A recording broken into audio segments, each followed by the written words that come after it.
What three things does a great story have to have? What, three things?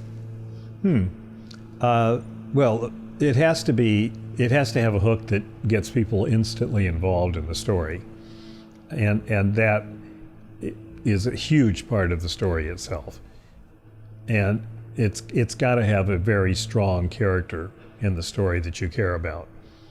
And other than that, it has to have twists and turns that lead to a surprise ending. And if I had to just say three things, I guess that's what I would say the three things are. Every story needs that, because a story about nothing is not going to hold anyone's interest. And sometimes writers, when they begin their careers, think that if they just write, they can write about anything. But the truth is, they need to write from their heart about things that matter to everyone. And if they do that, you can hardly go wrong. Because stories are really not about words or word choice or anything like that. They're about conveying the power of a character facing a dilemma that you have no idea how he or she will resolve. And when you do that, you've got everyone's attention. And in ancient times, there was a thing called the oral tradition, which I used to teach as a professor of Homeric Greek. The Iliad and the Odyssey were sung, at campfires, and everyone in the culture knew the stories. We're publishing a book right now on Homeric song and how it worked and how it held culture together. And my first book was about those, I call those stories the shield of memory. That it was because of those stories that a person knew how to deal with himself in battle, or when facing an attacking boar, or when facing an angry wife, or when facing pillagers trying to burn down his village.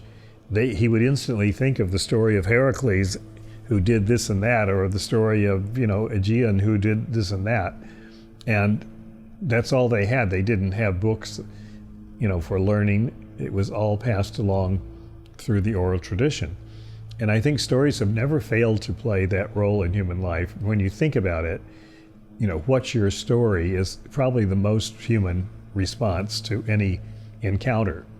And it goes from the court of law, where the jury is trying to decide which of the two stories do they believe, to a political campaign, where the voters are making that decision, to a first date, where you're going, do I believe his story? I just don't believe it. I can't buy his story. That's the ultimate human turn-down. You can't buy the story. And it goes through everything. Advertising is conveying stories that people will, so that people will want to buy the product. This is how humans operate on a daily basis. So to me, it's absolutely amazing that an industry has been created where people will pay millions of dollars for stories, and where stories can basically conquer the world, and I believe unite the world. I mean, look at all the work we're now doing with China in the movie business. I just saw Lara Croft, Tomb Raider, the new version of it, where the male lead is Chinese and she is Western. And clearly, as a producer, I'm watching it going, this was a Chinese financed movie, because I understand how it works for the market. The Chinese hero makes it perfect for the Chinese market, and he looks pretty good, but she's the real protagonist in the story, and she's great for the Western market. And she's a woman, so it's all very contemporary, and et cetera. So you see the structure behind it is actually a cultural change, because now the values of the West are being inserted in the Chinese market, with the Chinese cooperating with them. And as I believe, China is becoming more capitalistic all the time, partly through the influence of movies. The audience wants to see individual people doing what they want to do in life and going out there and kicking ass and not being under the thumb of some, emperor or despot. So I think that this is why the whole storytelling thing is so exciting, because it really is a universal experience.